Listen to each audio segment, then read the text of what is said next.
À peine hier, ma réaction au discours du petit Macron qui croit être effrayant alors que nous savons tous que c'est lui qui est effrayé. Je disais que son discours était vide et que lui-même était une coquille vide, en tout cas pour ce qui concerne l'heure qu'il est en Afrique. Je disais que le fait qu'il soit menaçant était la preuve absolue de son désespoir, de son instabilité, de sa faiblesse et de son ignorance. Et que par conséquent, son propos était vain pour ce qui se passe en Afrique aujourd'hui. La France-Afrique va être enterrée une fois pour toutes en Afrique et ce n'est pas le cri d'un coq qui va changer le cours des choses. Et comme pour prouver à Macron aujourd'hui, qu'est-ce qu'on entend au Gabon?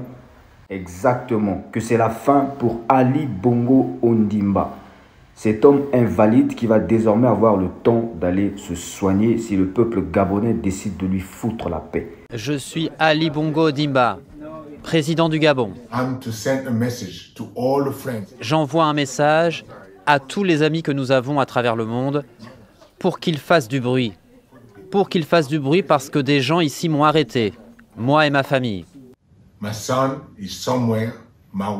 Mon fils se trouve à un endroit, ma femme dans un autre, et je suis assigné à résidence. Je suis dans ma résidence et il ne se passe rien. Je ne sais pas ce qu'il se passe. Donc je vous demande de faire du bruit, de vraiment faire du bruit. Pathétique, vraiment pathétique.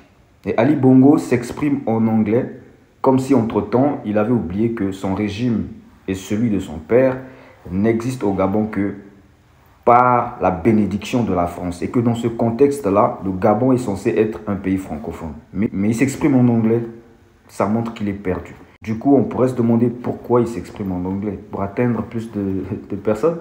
Bref, Ali Bongo Ondimba doit savoir que personne ne viendra à son aide. Et que ses appels à l'aide le concernent lui. C'est une désolation personnelle et égoïste parce que l'Afrique digne, celle de Sankara, celle de Lumumba, celle de Mutamatsua, est contente du fait que le Mali, le Niger, le Burkina Faso aient enfin passé le relais de la renaissance politique africaine en Afrique centrale. Sur ce, il n'y a qu'une seule vraie question qui nous intéresse, nous. À qui le tour en Afrique centrale? Wait and see.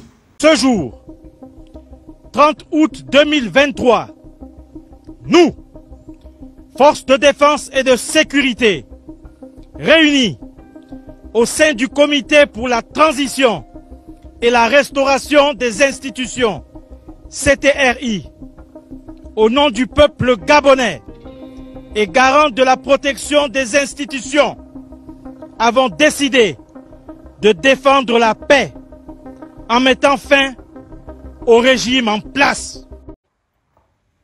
À qui le tour?